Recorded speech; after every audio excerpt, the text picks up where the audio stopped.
first aid kit works up to a point. But over time, as supplies run out, so does our ability to heal. In the next half hour, octogenarian Bob Bridges faces the day when his body can no longer respond to crisis.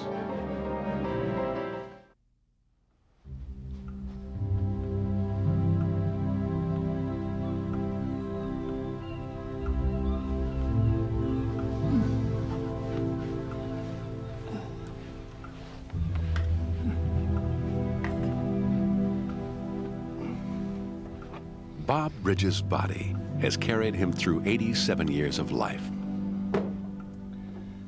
but not for much longer.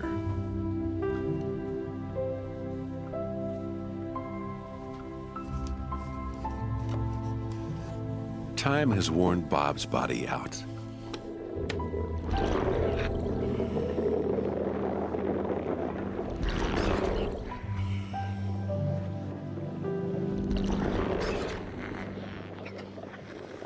Every one of his organs is in decline.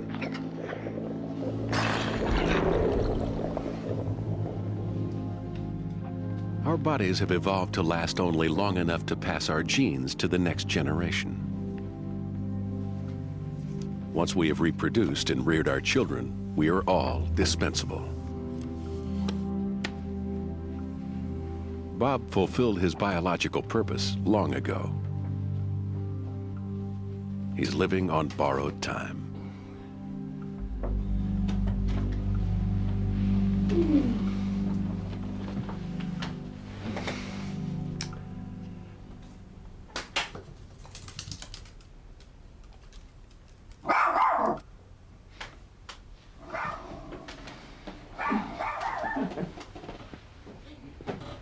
Since the day he was born, the cells in Bob's body have been dying.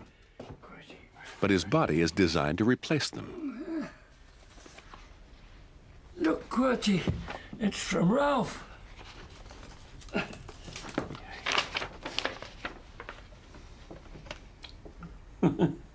Ralph. Right. King takes pawn. It's because his body is constantly repairing and renewing itself that Bob has been able to survive for 87 years. Every day of his life, he's lost 1 billion cells from the surface of his skin. But just a millimeter beneath the skin's surface lie specialist cells called stem cells. These cells are factories producing healthy new skin cells to take the place of those that die.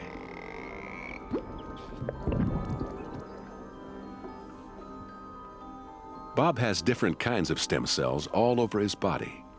They have replaced his bones, his blood, even the lining of his stomach, over and over again. The cycle of renewal is so rapid that most of his body has never been more than 10 years old. Some parts only 3 days old.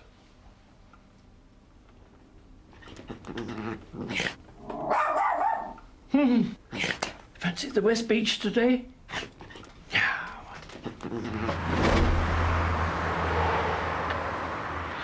But some of Bob's most vital organs, including his heart and his brain, are made of cells which can never be renewed.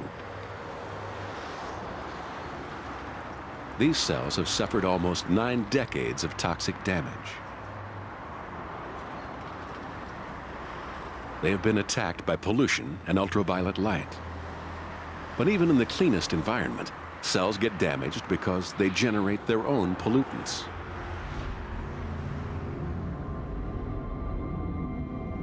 Inside every cell in Bob's body are tiny electrically charged particles known as free radicals. Free radicals are the waste products of healthy cell activity. Highly volatile, they have the potential to damage anything they collide with.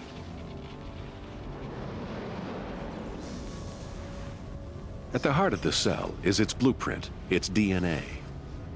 It's struck by free radicals around 10,000 times a day. Usually, the DNA repairs itself, but on very rare occasions, the repair process fails.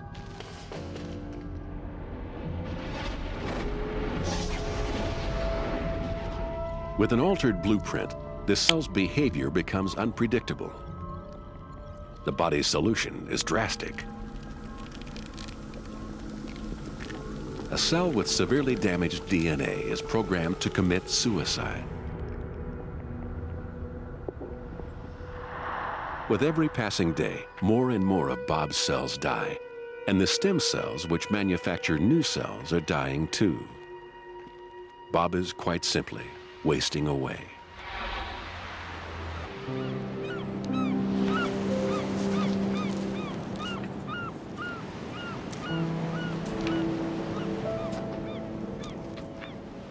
It's the cumulative effect of cells dying all over his body, which is taking its toll on the quality of Bob's life.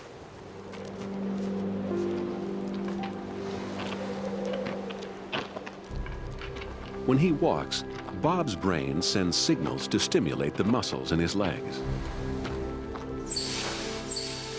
But in his spinal cord, free radicals have killed off nerve cells. Connections have been broken. Signals can no longer get through. Bob's leg muscles have grown weaker.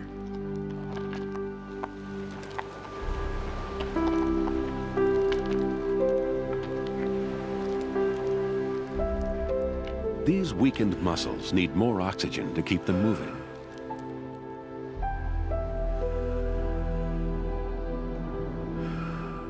But Bob's breathing apparatus from his windpipe to his lungs is not what it was.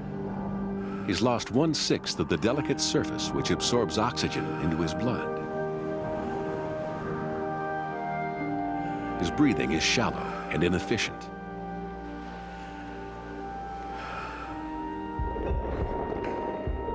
Worse still, Bob's heart has lost 1/4 of its muscle cells. Less and less oxygen is being pumped to his legs.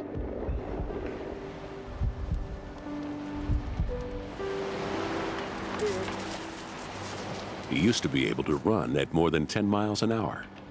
Now, 2 miles an hour is as fast as his legs can carry him.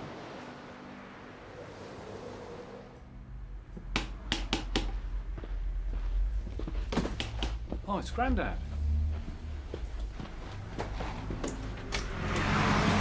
Morning, Dad. Morning. What's this then, Simon? Reward for helping me with a new stock.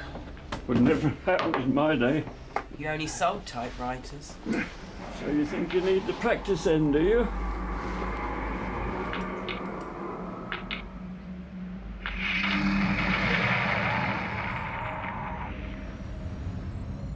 Bob's most precious organ is his brain. Somewhere in the trillions of connections between his brain cells lie his personality and memory. If his brain cells were replaced, everything that Bob is would be lost. Splendid. Must run in the family.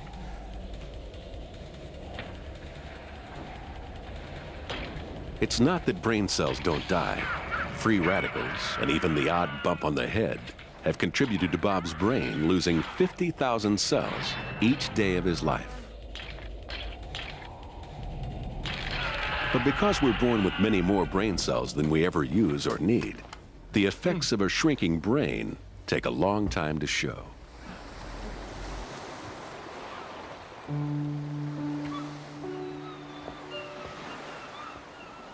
Even though 10% of his brain cells have died, Bob is still mentally sharp most of the time. But the death toll isn't evenly spread across his brain. Certain abilities are beginning to suffer. Your dad never used to help me in the shop. Well, maybe you should have paid him. Didn't give you anything to do? You know he did, Grandad. He gave me that chess game.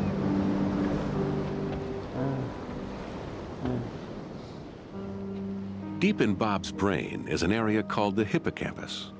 Its role is to translate experiences into memories. Since he was 50, it has lost 1/5 of its cells. His brain is now less able to lay down new memories.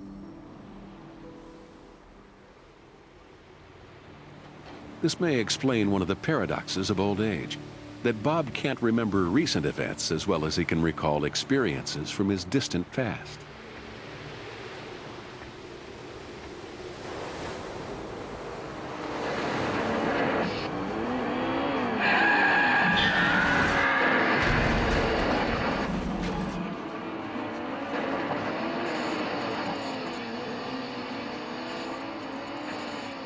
Every time we learn a new skill, our brain cells reach out and forge connections with each other.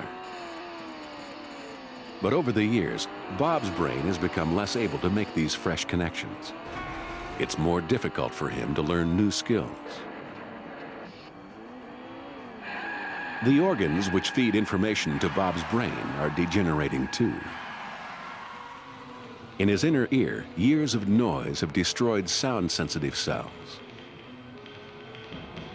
He began to lose the ability to hear high-pitched sounds when he was only 30. Since he was 50, Bob has been farsighted.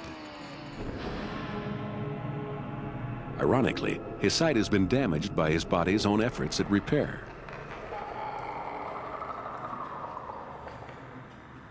The lens in his eye maintains itself by regularly coating its surface with a transparent protein. But as more and more layers have been laid down, his lens has become rigid. And a rigid lens is more difficult to focus.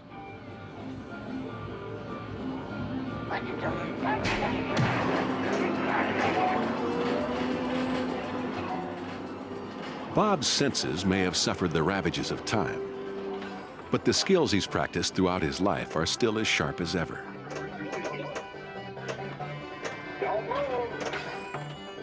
When connections between brain cells are used repeatedly, the connections themselves stay strong.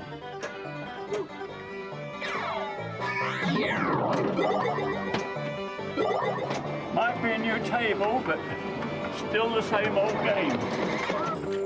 Just like his muscles, the more Bob uses his brain cells, the less likely they are to die.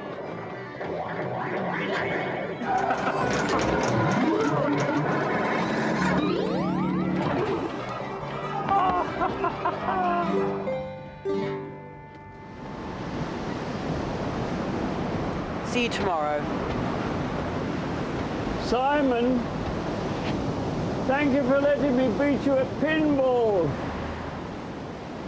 Bye.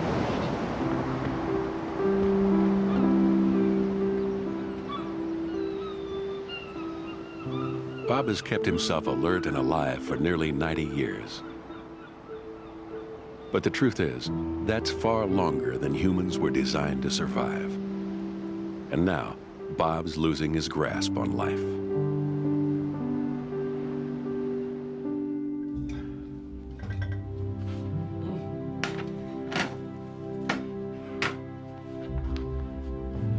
The cells in Bob's body have many functions, but all of them generate heat, and this heat helps to sustain Bob's life. But now, with a dwindling number of cells, he's colder than he used to be.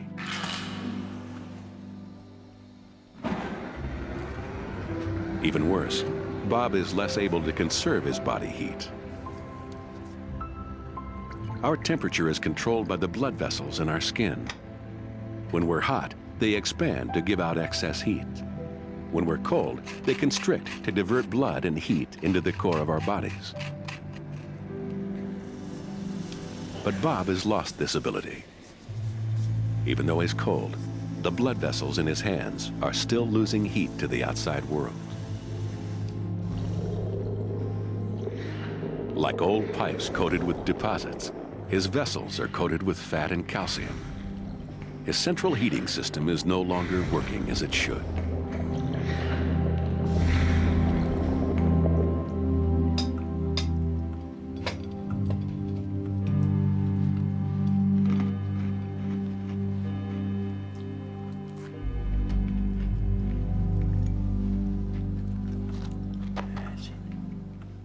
Bob's temperature control is one of many systems in his body which are only just coping with the demands of everyday life.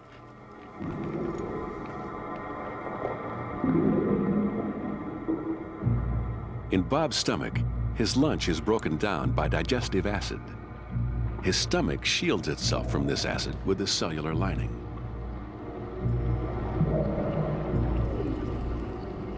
But just like everywhere else in his body, the stem cells which generate this lining are starting to die off. Bob doesn't know it, but his stomach wall is getting threadbare and open to acid attack.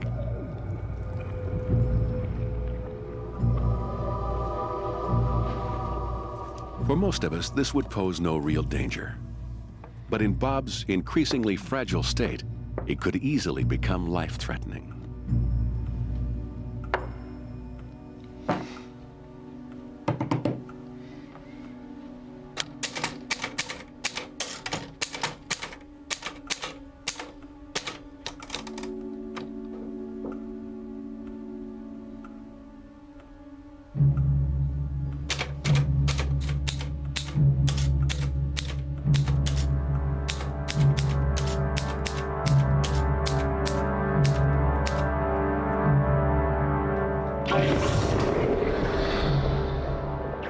Digestive acid has burnt its way right through his stomach wall into an artery. Blood pours through the hole into his stomach.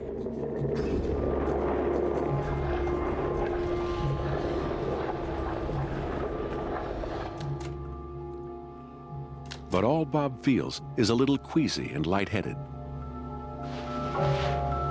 Not feeling too good, Qwerty. I think I'll have a little lie down.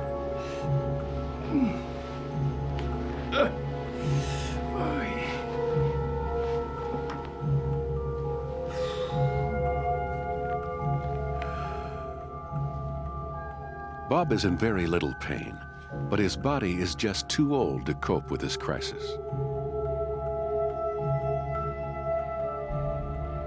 If he were a younger man, his perforated artery would instantly constrict to slow the loss of blood.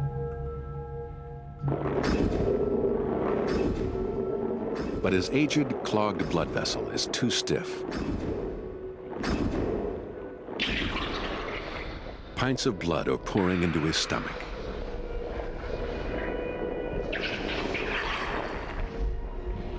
Bob's blood pressure is dropping. His heart beats faster to keep blood moving around his body. But even pumping at its maximum rate, his fragile heart cannot restore his blood pressure to normal.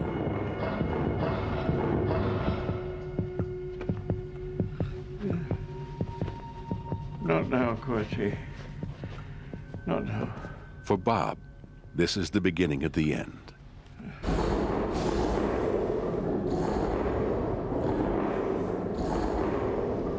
Bob's stomach is starting to digest his own leaking blood, releasing potassium into his bloodstream. His body is no longer strong enough to filter it out. And potassium can reset the rhythm of the heart.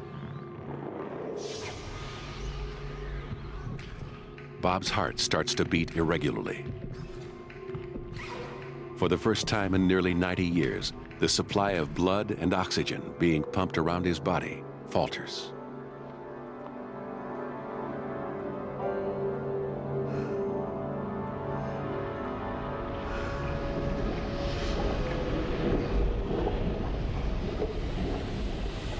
The most devastating impact is on his brain. For all its power, the brain is a fragile organ. It needs constant and plentiful supplies of oxygen. It's vulnerable to the slightest drop in blood flow.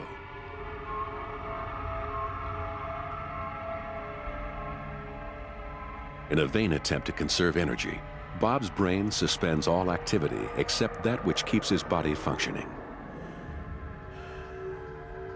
Bob slips into unconsciousness.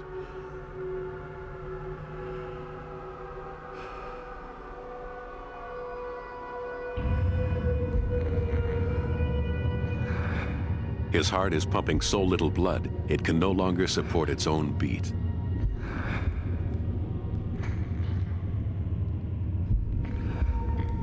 Slowly, it is grinding to a halt.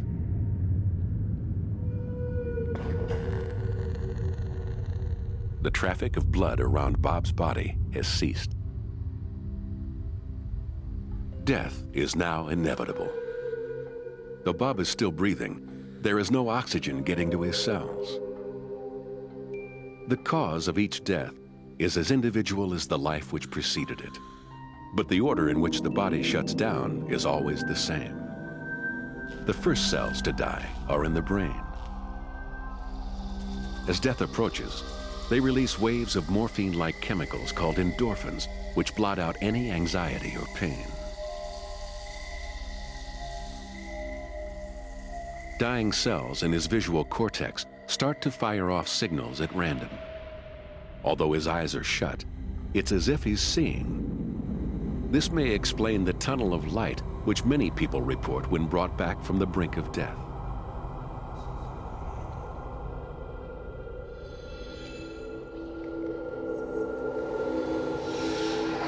Finally, brain cells detach from one another, breaking the connections they had made during a lifetime of thinking and remembering.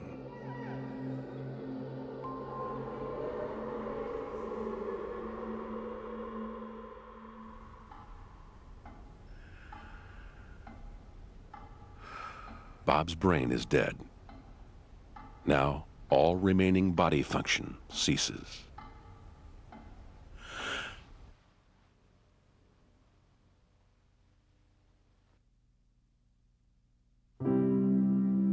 Death is a process in which every tissue and organ shuts down at its own pace. Bob's body will continue making skin cells for several minutes. His muscles will live on for hours, but eventually these too will stop.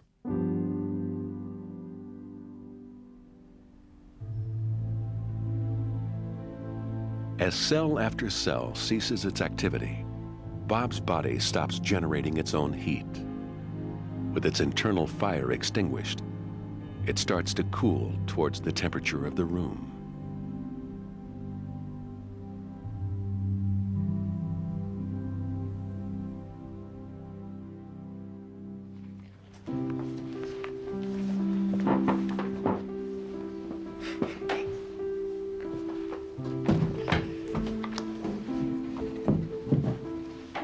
Bob is dead, but he still has a biological presence.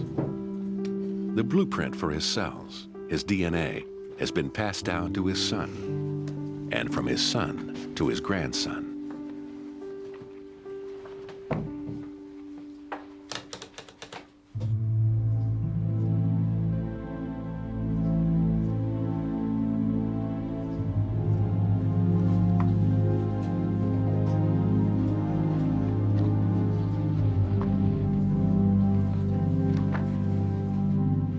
Though his consciousness is gone, Bob's characteristics live on.